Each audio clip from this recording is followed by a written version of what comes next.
Coming up, love, hope, and strength. This little girl battled her way through 3 open heart surgeries. And a smell to remember why Westford has one whale of a tail. Good afternoon. Today we begin with a story about love and survival. She's had 3 open heart surgeries, all before the age of 1.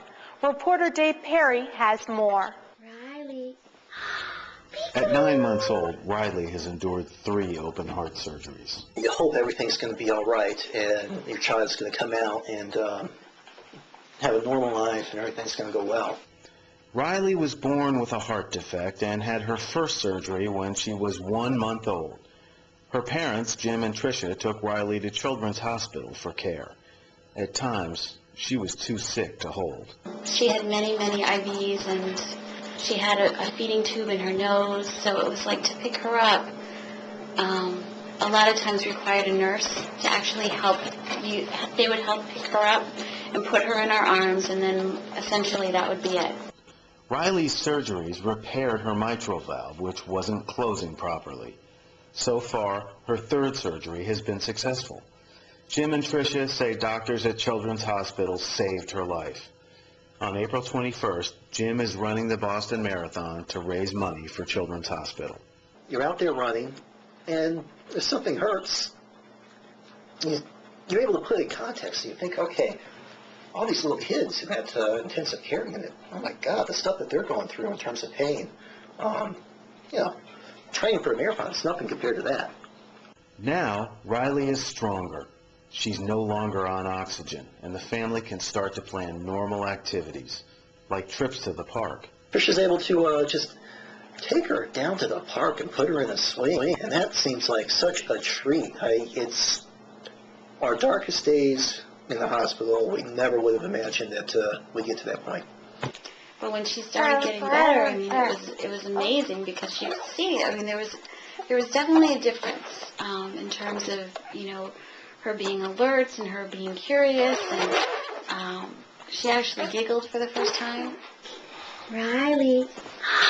Peekaboo! In Lowell, this is Dave Perry for the SunCast. Thanks, Dave. If you would like to donate to Children's Hospital's Miles for Miracles team, go to www.children'shospital.org/marathon. To sponsor Jim Heim, go under Sponsor a Runner and click on his name. Now we turn to Westford, where local students have one whale of a tail. They survived the nauseating smells. Now students are showing off their masterpiece, a replica of an 18-foot-long pilot whale. At first, when we dug it up, it was really gray, and as we started cutting, it became all purple, and then it started to become a little bit red. Local students worked for the past year degreasing, labeling, and x-raying whale bones. It was really interesting how the bones, how they would nestle together. And I think the favorite part was actually building the skeleton, because I got to learn a bit about marine anatomy. Student Sean Crawford used a laser to scan images of the bones. You could spin the bone in cyberspace and see every angle you want to see the bone from, where the spinal cord was and where we drilled the hole and where the ribs were.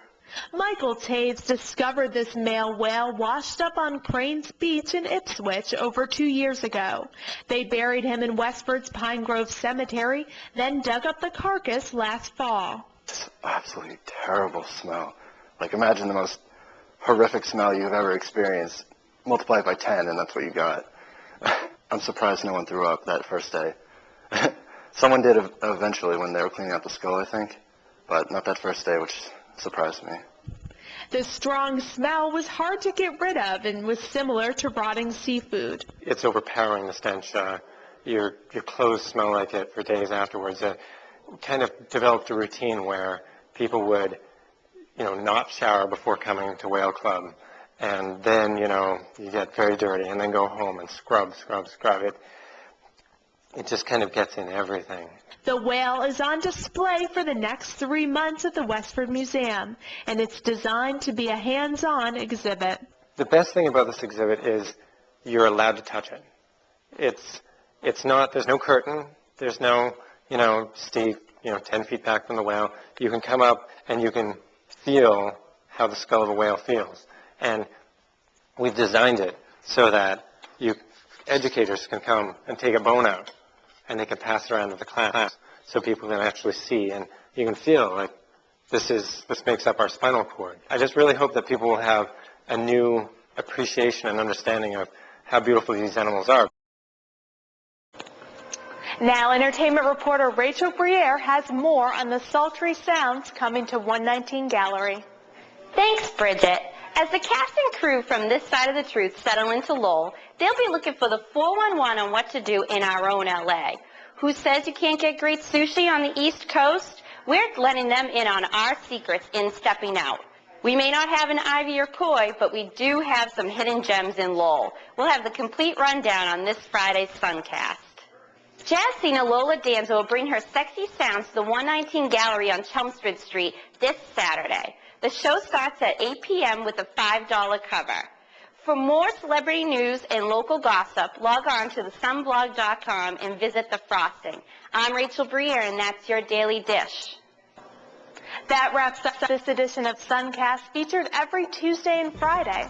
We hope you check back in with LowellSun.com for the latest news and information. Have a great afternoon.